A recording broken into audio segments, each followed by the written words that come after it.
Right. Good morning. Good morning. Let's see.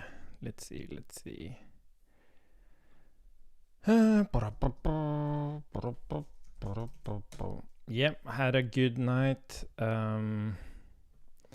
Yeah, I actually went to bed like 7:45 yesterday evening, and I don't really feel like super refreshed today. On the contrary, I feel quite tired. It's not.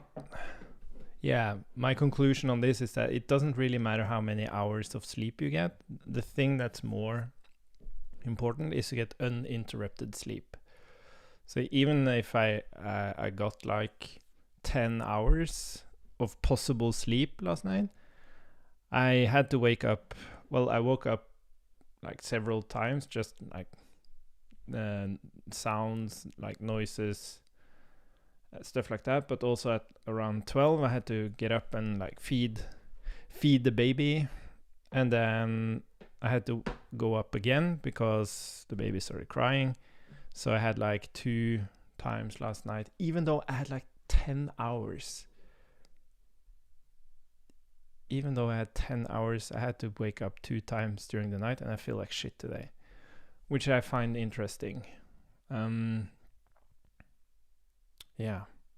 Anyways, other than that, feeling pretty good.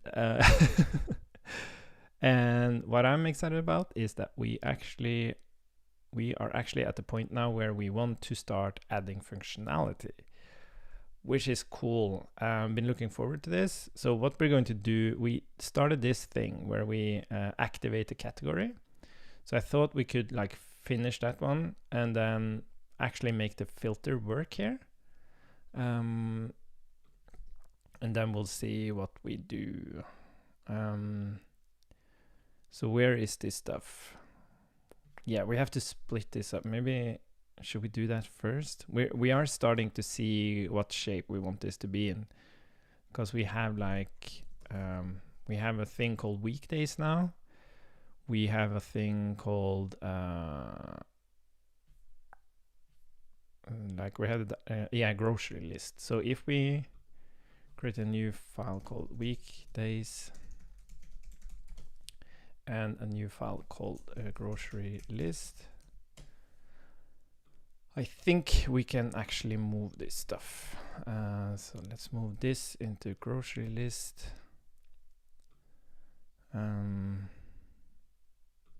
And the way I do like fix imports is that I just copy all the imports like that, and then I do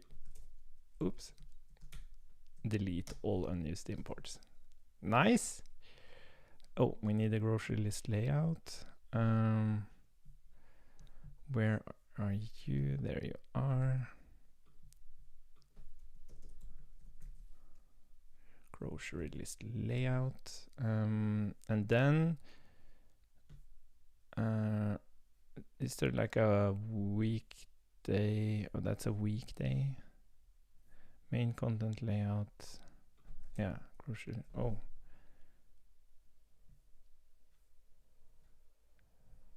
Yeah, grocery list. Okay, so this should be grocery list skeleton. So let's implement that. Grocery list skeleton. Like that. And then we have weekdays, which we can move into. What's groceries? Oh, we need to move that as well. Let's see. Let's do the same trick here with the imports.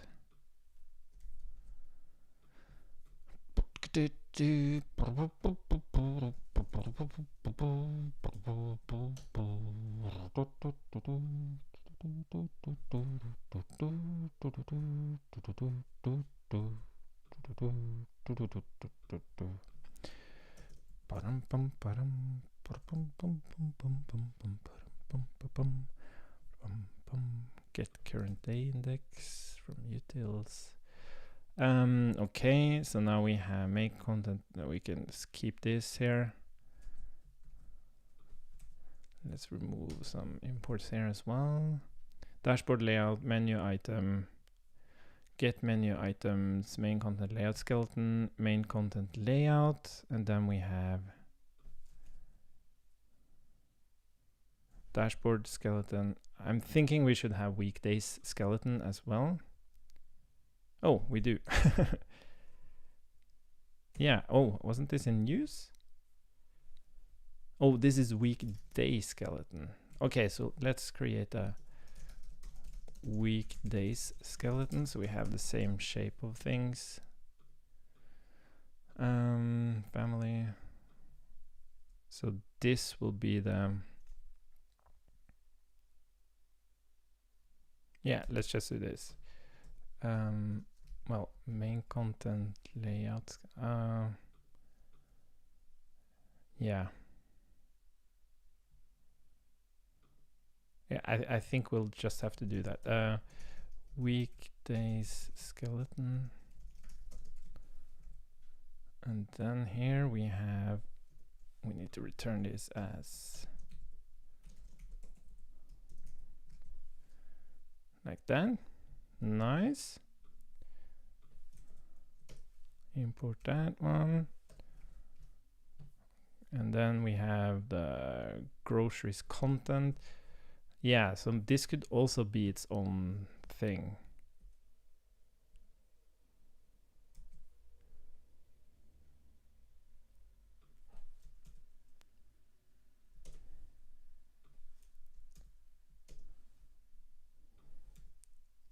Yes, and then this is grocery list. And then we have groceries content.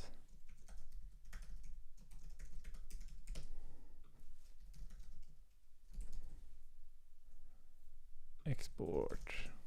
We'll do the same.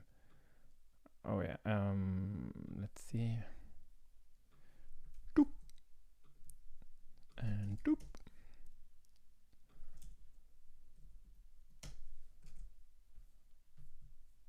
And I guess that's okay, because then we'll just use groceries content.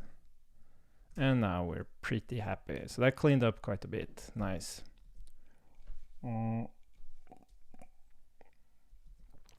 Okay. Let's remove some more imports. Nice, nice, nice. Okay, happy about this.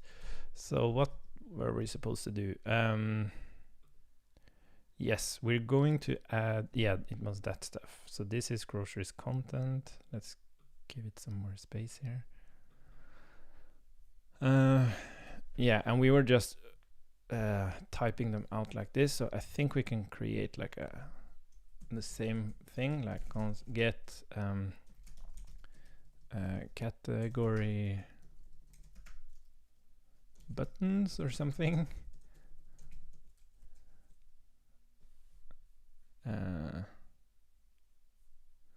So this is going to create these buttons, and they have an on click.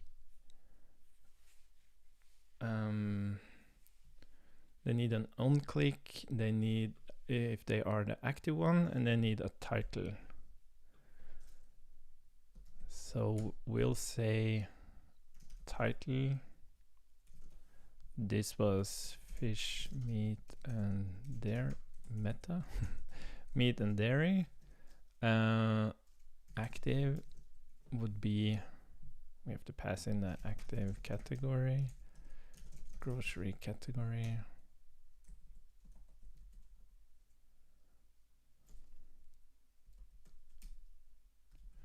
Equals meat dairy, and then on click would be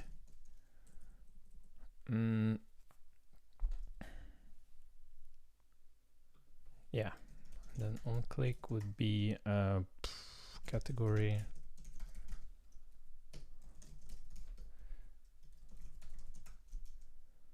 again, like that. I think this is okay to do it like this. And then we'll do the same for, what's it called? Fruit and vegetables, fruit, vegetables, fruit, vegetables. And then we have dry goods,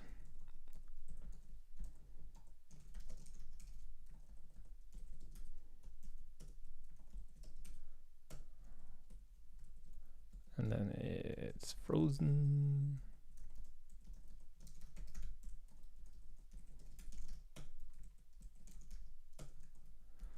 Like I could iterate each of these things here, like the grocery category, but I want to ensure the order. Maybe it follows the order, I'm not sure.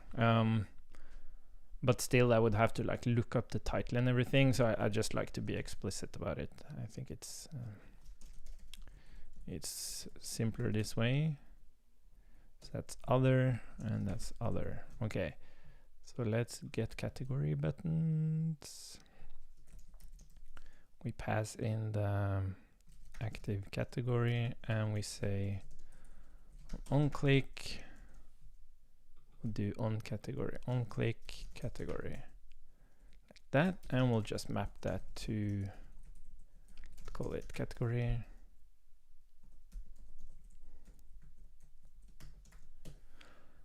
And like this, and then this is on click category, on click, category active, and category title. Cool. Oh,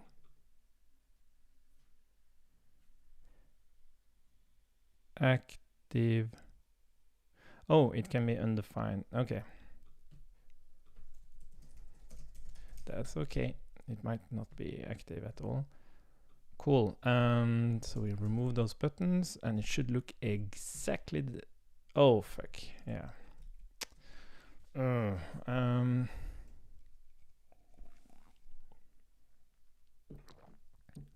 Let's see, we need a in, oh god damn it.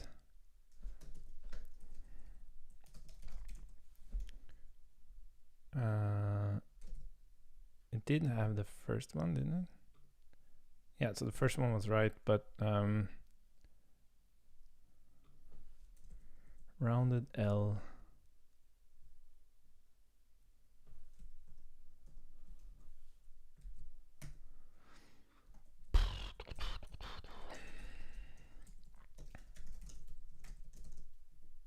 So if index is 0, we want this one.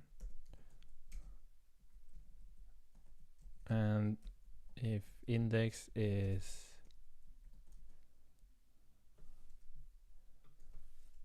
categories. Oh, is this taken? No. If index equals categories length minus 1, then we have rounded right.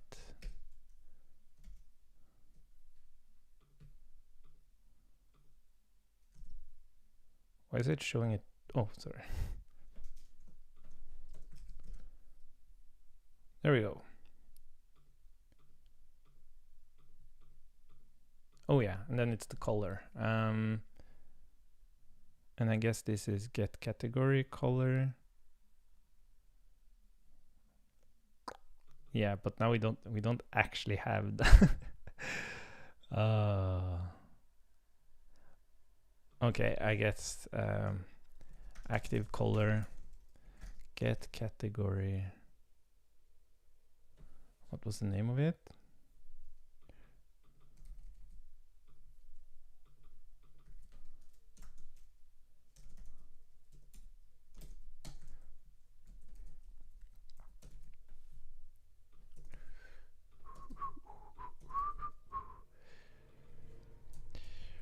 Fruit, vegetables,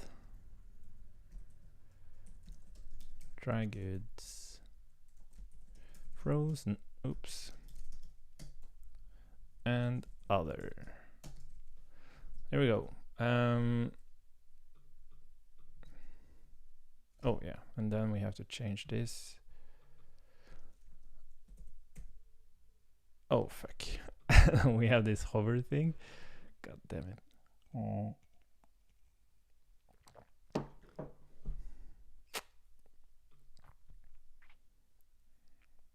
Okay, let's change. This is red. This is green. This is yellow. This is blue. And this is gray. So we won't use this one. It's kind of funny, like Next.js typing is just insanely slow. Because I'm not oh, sorry, I am using it. But yeah, you see that it is actually quite slow. And what we'll do here, we'll make this template literal as well, and we'll just replace this part. Category active color. It's kind of funny, like, is this actually more readable than just typing out everything? I don't think it is. I think this is just a complete mess. It's not readable at all. It would be much more readable if I just render out each button. You know what? I think we're gonna do that. Like, this is just being like smart about it. It's stupid. This is exactly the kind of thing where I think we tend to go way too developy. Like, you can argue that it's safer, and if you make changes, blah blah blah. But the point is that it isn't that complex, the logic. And this is way cleaner. You see exactly what's happening here. So let's fix this. On click. Let's see, hidden. Is this any different? Small inline flicks.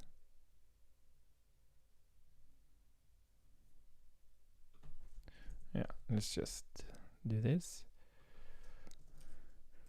Fruit, vegetables, green, green. And then the same for this one. Oops. This would be dry goods. Oops. Fruit, vegetables. Yellow. Yellow. And of course, you can also argue if I need to change this, I have to change all of them. But like, this isn't where I spend time developing. Frozen.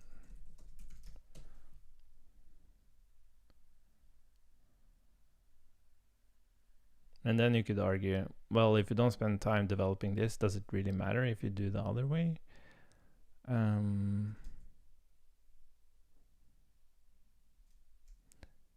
Yep, I think it does, because if I were to like scan through the code here, it would be really difficult to understand the other one. Like, what the hell is happening there?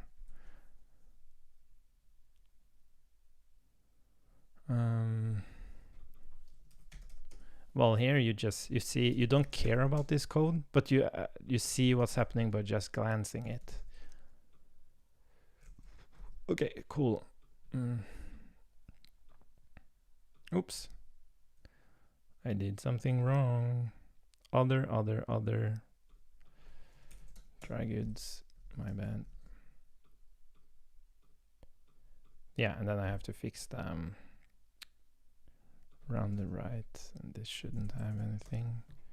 This shouldn't have anything. And this shouldn't have anything. There we go. Frozen dry goods.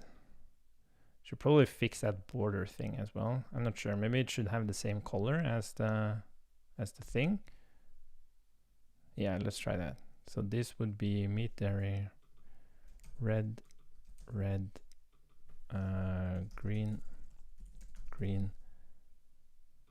yellow. This is blue, and this is gray.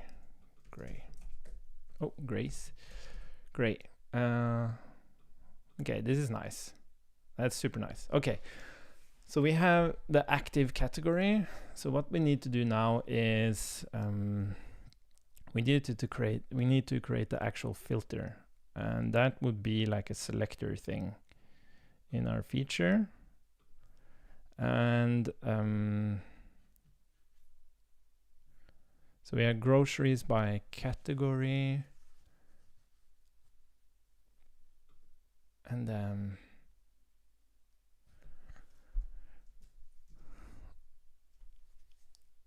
filter groceries by category. Groceries. And I guess what we can do here is just groceries filter and then category. Filter grocery. Oh my god, why is it so difficult to type that? Grocery category equals category. This is basically it. Filter groceries. And then in our groceries content, here we have groceries by category, but I guess no, we don't want it by category now. So the thing is, it might be undefined.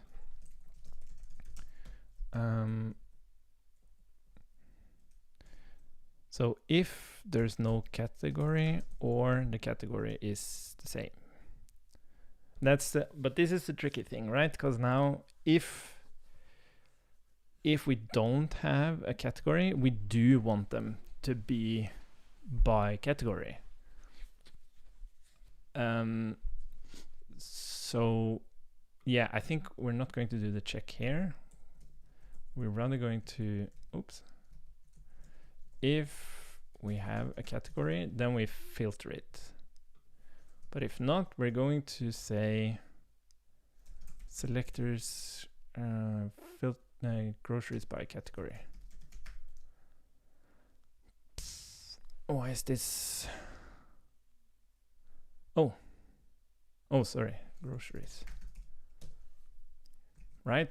So if we have a category, we filter. If not, we just grab everyone, but in the order they should be. So we'll change this to filter. It could, maybe the check should even, yeah, wait a minute. We're not separating this correctly. This should be the filter, and it needs to have a category. Yeah, this check should be somewhere else. Okay, so in this one, we check if we have an active category. Then we say dashboard selectors filter by active groceries by active category, or we get them in order. And we'll just say groceries here. Oh, frick, we already have that.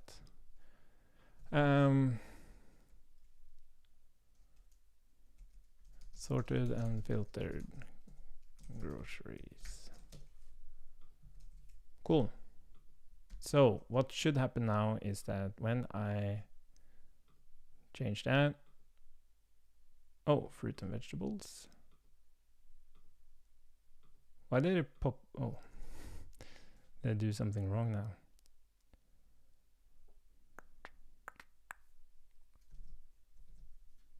I did something. Huh? Why does it?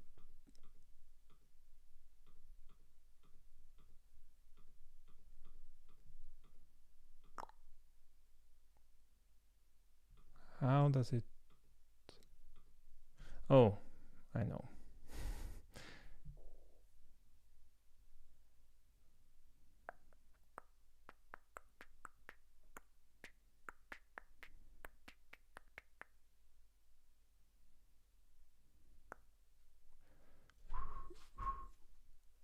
How does that happen? Fruit and vegetables.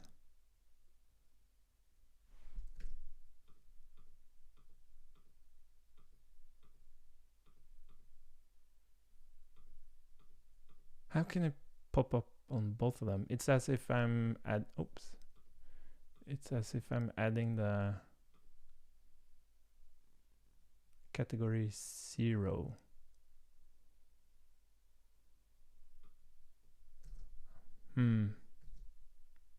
What is category 0?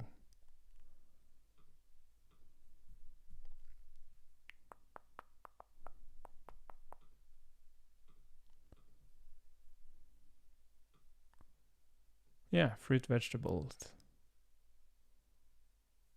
Oh. Oh, oh, this is a tricky one. You see that it's 0, which means it's falsy. So when I click this, it's treated as like undefined. Wow, this is scary. I think I'm actually going to change this enum into actual fruit, vegetables, meat, dairy, frozen, dry goods, other. Yeah, so what happened here is that this fruit and vegetable had the category was 0. So when I did my check in the dashboard, here, do we have an active category? That was actually false because it was a 0. So it just brought up everything. Yeah, and now there's a different problem. Oh yeah.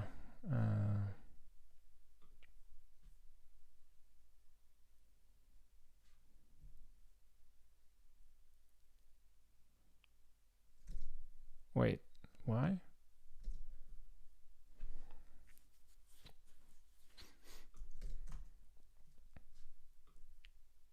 Oh, there we go. Cool. Okay, so we have some functionality here now. Awesome. And hopefully this is like makes sense that you can click these things. I don't worry about the user experience quite yet. But yeah, at least we have that now. And I guess the next thing we can do is to maybe add a new grocery.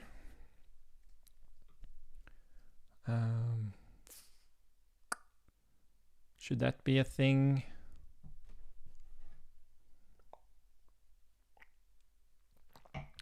Yeah, let's do that. And let's see, grocery name.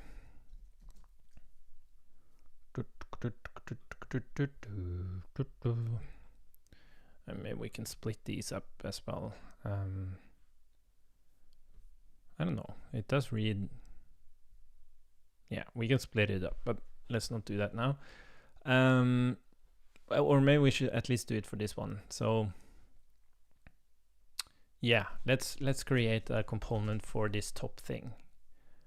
What should we call that? Grocery. So this is a mix of a filter and being able to add something. So I guess like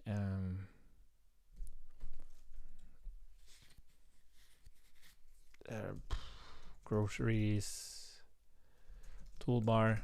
Yeah, let's just call it that. And the groceries toolbar is this stuff.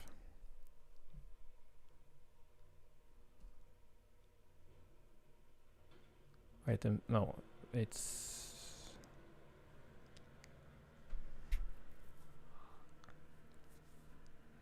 flex column. Oh yeah, it's this one.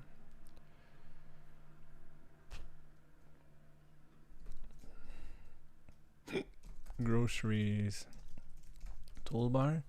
Let's see what it needs. It needs active category and on category click. Active category and that might be grocery category or undefined, or we need on category click, which would be category, grocery category, blah, blah, blah. And then we have to pass active category, and on category click. Oh. I keep Oh, groceries toolbar. Keep typing this the wrong way. On category, click. So what we could do here is we could maybe groceries content, and then we could compose this stuff on the outside, but yeah, let's just do this for now. And the thing is, now we do want some internal state there. We don't want to, like, the input state shouldn't really be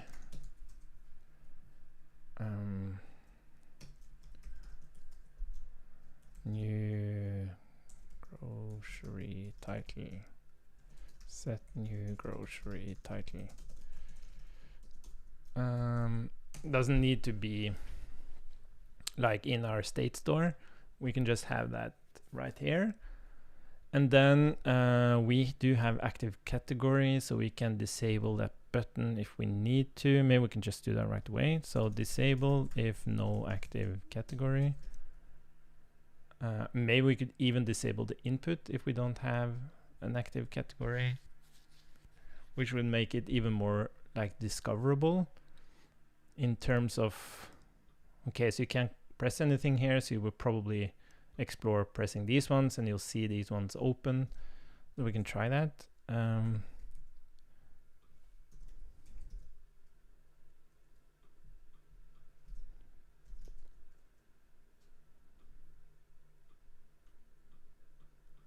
Yeah, so you can't click these ones now, but when I do this, well, they don't really look any different. Maybe I should change their opacity or something. Doesn't Tailwind CSS have like disabled buttons?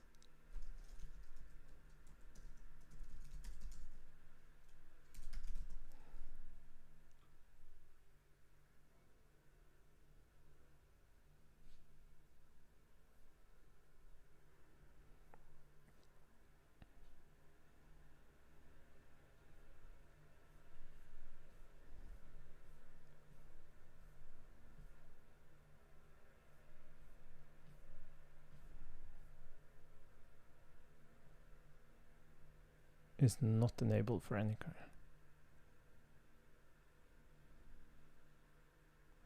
I guess I need to do this. Yeah, opacity disabled. I think I have to add this. Yeah, exactly. Thanks. Tailwind config. Variant opacity. I'm looking forward to the JIT compiler for this for Tailwind. I thought it was ready. I can't find any documentation on how to enable it. I think you have to install like a different package or something. But yeah, I guess it's not ready yet. But looking forward to that for sure. Maybe I need to restart. Anyways, let's just do some opacity stuff on them. And that's really nice. Like, we don't have to like check if it's disabled in here. We can just do that. That's really, really nice. React States is something we do like at Code Sandbox. We're building some new applications and we're changing the way we're building them. We're like embracing React to do actually all state management, but like React is quite low level in terms of state management. So React States is really just a layer that we use to have some more predictability and patterns and best practices. And it's based on the concept of state machines, because there are a lot of things that is very problematic with reducers and just using plain state, which ties into everything from typing to predictability. The reason I opened this page is this is the ongoing documentation. So you can think of it as a React architecture, application architecture. And yeah, this page kind of explains it all. But yeah, so what we're doing here is that I'm building this app for actually for my girlfriend and me.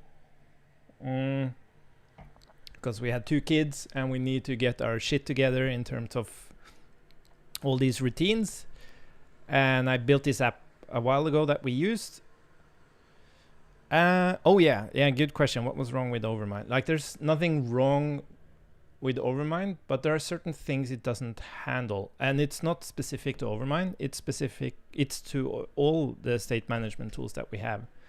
And basically the introduction kind of points directly to it. It's in tools like Overmind, Redux, and even like MobX and all these like global state management tools. You model your state like this. You just have like an object and you just shove in a bunch of different values. And the problem with doing this is that first of all, you get issues with strict what's it called? Strict null checks in TypeScript, meaning that like when you model your state like this with just a bunch of values, they might be there or they might not be there. So you have this kind of typing, which means that it doesn't matter. Like, you always have to check if the user is there. Whenever you consume this state, you have to check if the user is there, even though you know the user is there. You're not able to check what context am I in. You just have to check every single value. And then these values kind of depend on each other, or they have a relationship, meaning that it doesn't make sense. Like, if you have is authenticating true and you have a user, what does that mean for the UI? Like, the UI has to interpret the relationship between, in this case, these 3 values. And there are actually 8 different variations of checking these values to figure out if, am I authenticated now? Am I authenticating? Do I have an error? And so on.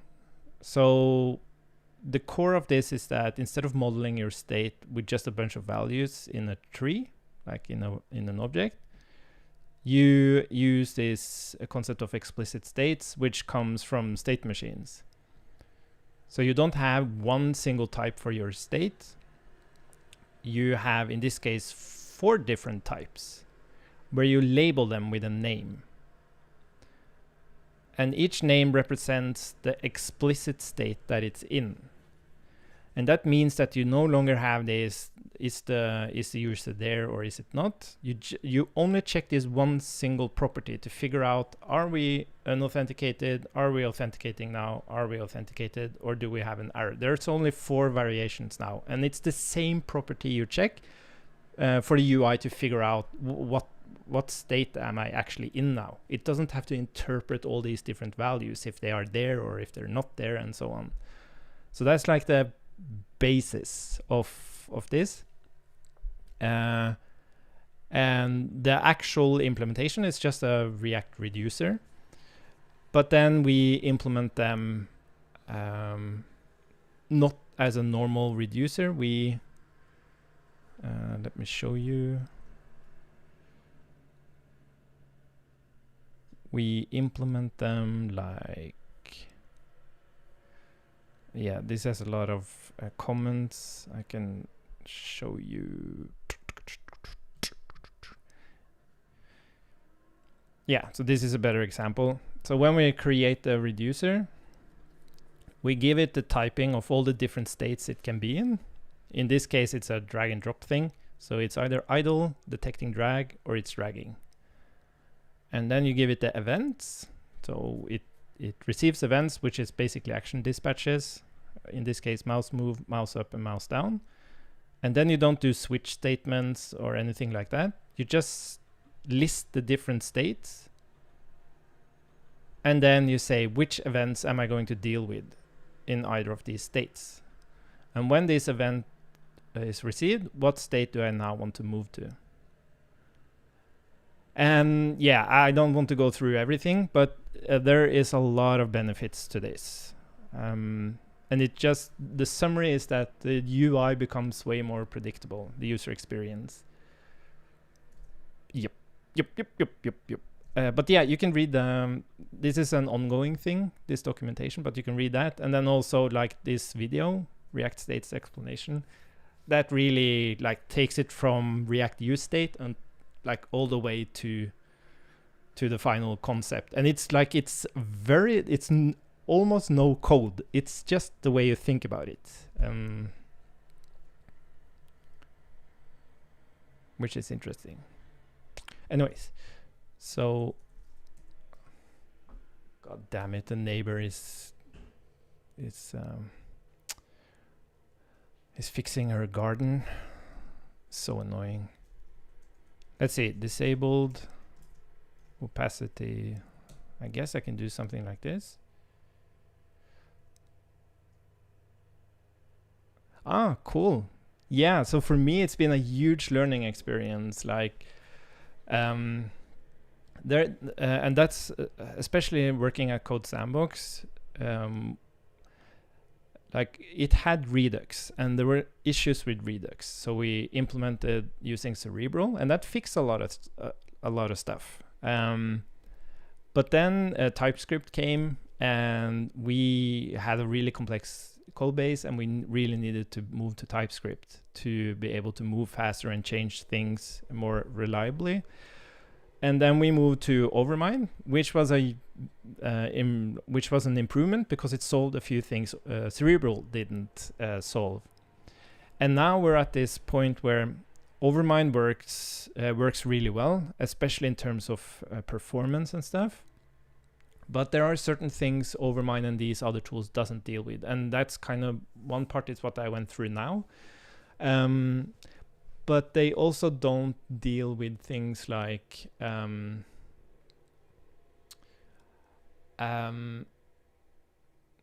well, I guess you can say that. Well, one thing is the thing I talked about now, it doesn't really handle that because it's mutation based. So when it's mutation based, you would do like context state equals authenticating, for example. But this doesn't work. This doesn't make any sense, because if you want typing, you would have to do something like this: context equals state authenticating, and then it would help you add whatever is necessary here. Anyways, so that's one thing. And the other thing is disposing.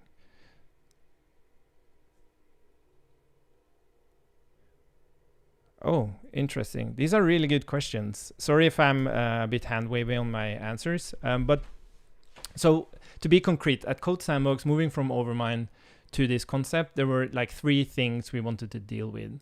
It was improve the testing, because even though Overmind has a testing solution, it's like tied into the solution itself. It doesn't have like a generic way to do testing. So that's one thing we wanted to do, and we wanted to have like a concept of dependency injection to do the testing. And you kind of have it in Overmind because you create your effects next to everything, so you can like mock out your effects. So you kind of have it there. So that wasn't like the strongest point. I think it's more that we didn't really have any practices. We chose a tool, and then we kind of just used that tool, but we don't have any practices around the tool. So Overmind doesn't solve application development. There's a lot of things around application development that needs to be handled. But anyways, so we just wanted a strong testing story, and we could have made that with Overmind. But the core thing to make a strong testing story is to have some kind of dependency injection. You want to separate your application from the environment. And in Overmind, you do that using effects. In this concept, you have something called environment effects.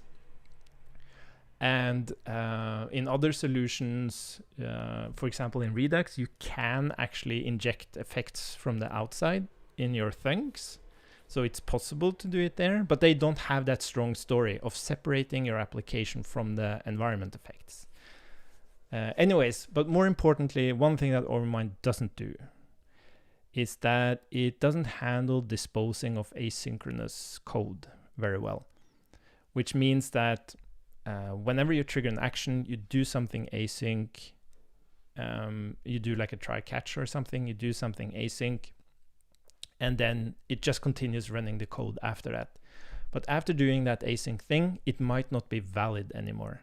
So a typical bug we have in Code Sandbox is that if you go to the dashboard, while it's loading your sandboxes, you change your workspace to a different one, and then you suddenly see the contents of the previous workspace, because the loading wasn't disposed of the first workspace, it was still running.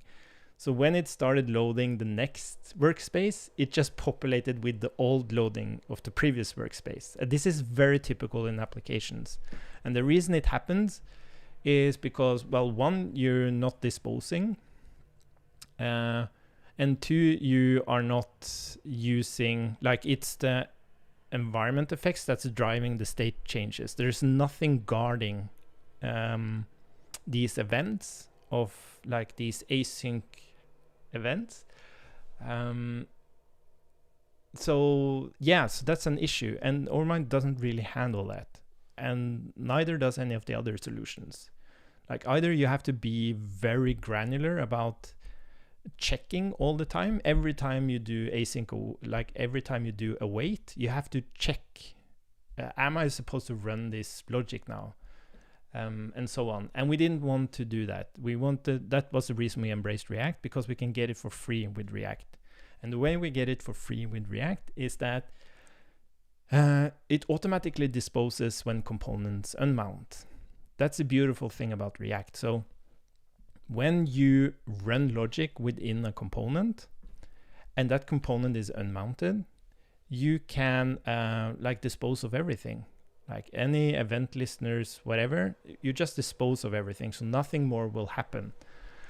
That said, it's not straightforward with React either, because if you have like a use effect in a component, you run a promise, and then the component unmounts, that promise will still run. So if you have like fetching some data, then dispatch into the reducer, and the component unmounts in the meantime, you actually get a warning from React about a possible memory leak. And that is why this architecture is so heavily event-based, is that it basically means that we just fire off everything that's happening in the application. We just fire events into our reducers, and then these reducers are guarding these events. The events doesn't translate into a state change directly. They just notify the reducers about these events happening. And then these explicit states are waiting for one of these events to occur. And as soon as one of those events occur, it moves to a different state. And the thing is, it doesn't matter how many times we trigger an event, and how many types of events we trigger. We can just fire off as many as we want. And then this single point, the reducer, actually deals with everything. The reducer chooses when do we want to move on with our application state. And then also having this all event-based means that we can unmount components whenever we want. It doesn't matter. It just magically cleans up. So that's the thing. And then it's the strict null checking. We don't want to type our state as something or null, or maybe it's there, like optional. And it just makes a beautifully consumable API for the UIs. Like all our UIs works like this. We match on the feature, and for each state we render something. Everything is based on this, as you can see here as well. Everything is based on just matching on the states, and it's just a really, really good way to deal with it. But yeah, we'll be sharing a ton of this as we move on. We've started implementing using this architecture now, and it fits extremely well with what we're doing, because we're doing something like insanely complex, like not typical for applications. So it just really helps us. So I'm not saying that this architecture necessarily like fits every kind of application, but I think it's valuable to read about it and reflect on it, because it brings up a lot of things that we should think about when we implement that we don't necessarily do when we implement. Yes. So you can either look at it if you're doing something very complex, or you can just look at it as like a source of reflection on implementing applications. Anyways, so how does it differ from Overmind state charts? So state charts is very like it's the same concept. It's only that in this case we're kind of using the React component tree as the state chart. It's really interesting. I thought I would write an article about that. And it just lets us compose things. So the difference is, in Overmind, the state chart is based on actions, and it's based on actions and like having, how should I explain this? It's conceptually the same thing.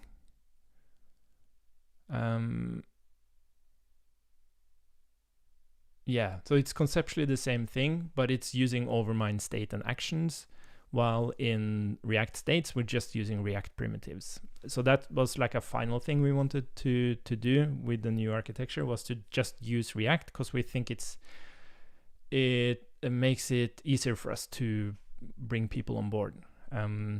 People are more interested, we think, when they see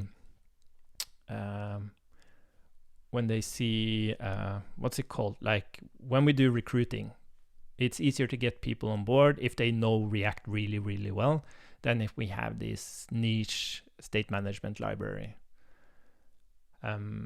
Yeah. So that's a final thing there. But yeah, it's conceptually very similar to state charts. React states is kind of state charts, but we try not to use the term state machine and state charts. We talk about explicit states and composing features and stuff, but it has all the ingredients. It even has like transient states and all that stuff, which is really interesting.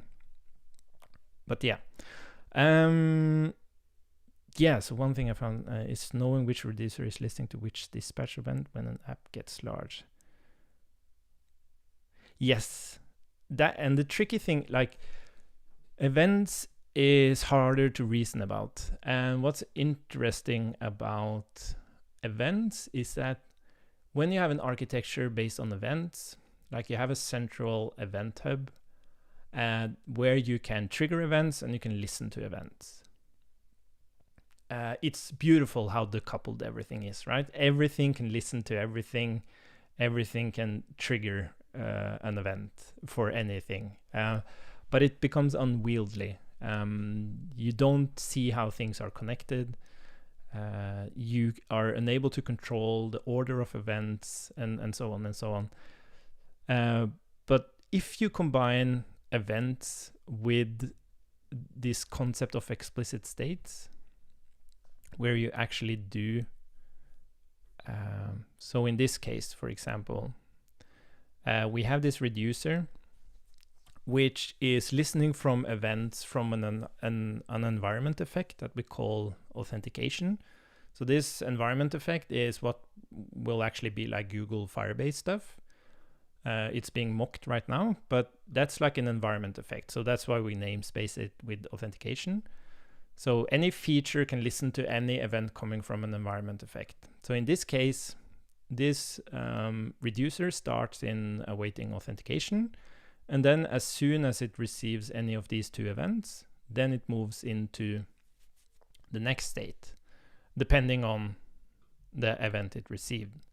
So what I mean to say is that when you combine an event-driven architecture with explicit states, you have a way to control the events. And the events are controlled by these explicit states. So you'd never do any if, then, or it doesn't matter. Like you can just shove as many events as you want into this reducer. It will predictably move between all these different states. That's the point. So as you can see here, it's awaiting authentication. As soon as we get authenticated, it moves into a loading state with the necessary values for that state. And if it's unauthenticated, it moves into a requiring authentication, where it again just waits for the authenticated event. So yeah, you describe very explicitly how the application state is driven forward, and very predictably.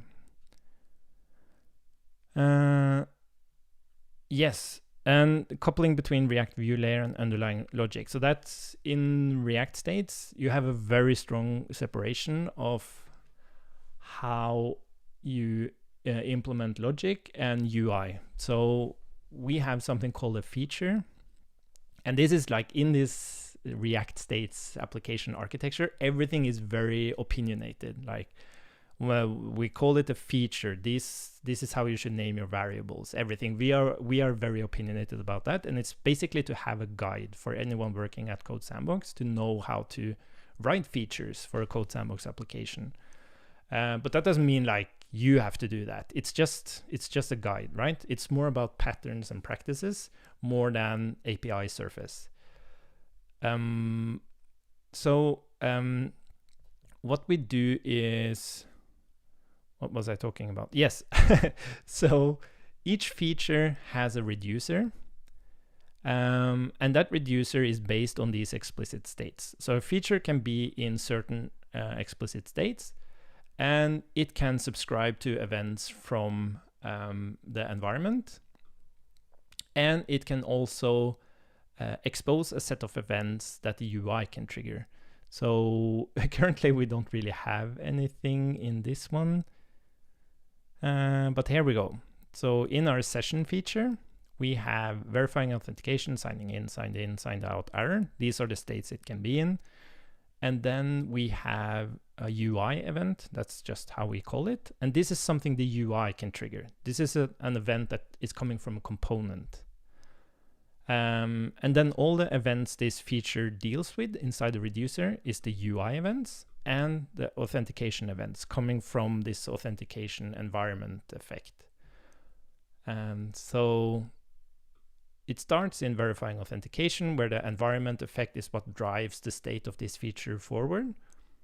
And then when we are actually like, where do we move into the signed out?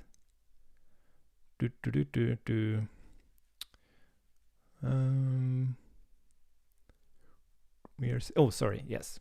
So when we're verifying authentication, we either move to a signed in state or we move to a signed out state. And if we are signed out, then we actually deal with an event coming from the UI, which is called sign in. And then that just moves us into a signing in state. It doesn't trigger any logic. It just says if the UI wants to sign in and we happen to be signed out, then we're going to move into a signing in state. And then we can see here, use enter effect. If we're signing in, go and run the sign in method on the authentication environment effect. So it's flipping the coin, really. I talk a lot about this in the video as well.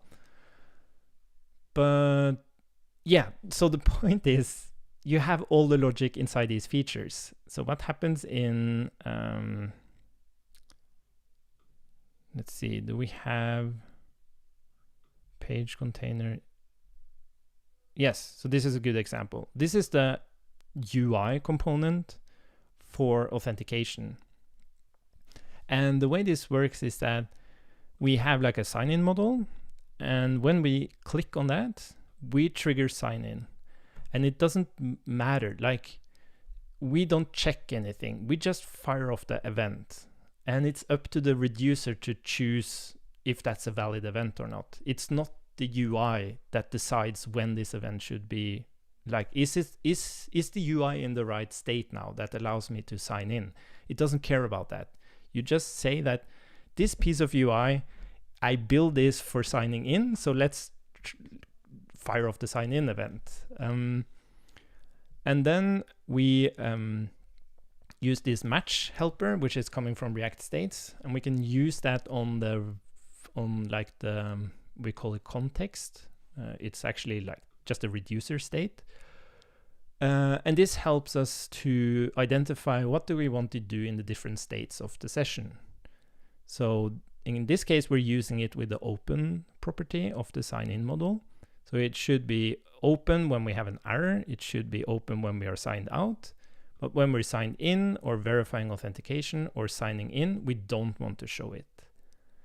So this means we're also doing, like with TypeScript, we're able to also do exhaustive matching, meaning that every time you implement a piece of UI, you are forced to think about this piece of UI, which depends on this feature, which has these different states. What do you want to do with this piece of UI in every single state? It just forces you to think about all these states every time you implement a piece of UI.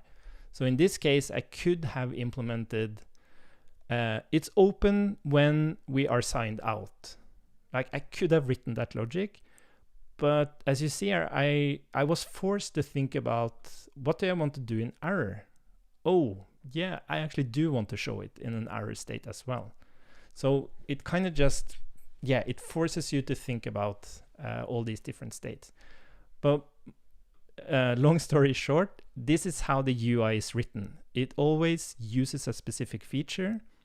You're able to match on that feature using the states, and then you produce UI from it. Ah, interesting then. Yeah, state match. Yeah, exactly. So it's the same idea. It's the same idea. And then like here you can go and you can say this component will only render when we're signed in, for example. So you can like do a specific match if you want to do that. Anyways, yeah, this was super interesting. I have to go to a meeting. But yeah, it's really interesting. I think this is going to be the biggest wave, like the next couple of years, is like it's called state machines and state charts, but we're going to see it happening. Like the same concept is going to leak into a lot of different things. But it might not be named state machines and state charts. But the concepts are incredibly powerful. And as I mentioned in the documentation, like everything we're able to do with this architecture is based on these explicit states. That's like the foundation, and then everything else is built on top of that and creates this predictability. Okay, you got me wired up on this. But yeah, thanks for really great questions. I'll have to stop now, but we'll continue on the actual app tomorrow. We did get something done, at least. Oh, oops. We did get something done. That's good. So tomorrow we'll do the, like we can click it to increase the count and stuff. That'll be nice. Okay, cool. Thanks again. We'll talk tomorrow and have a nice day.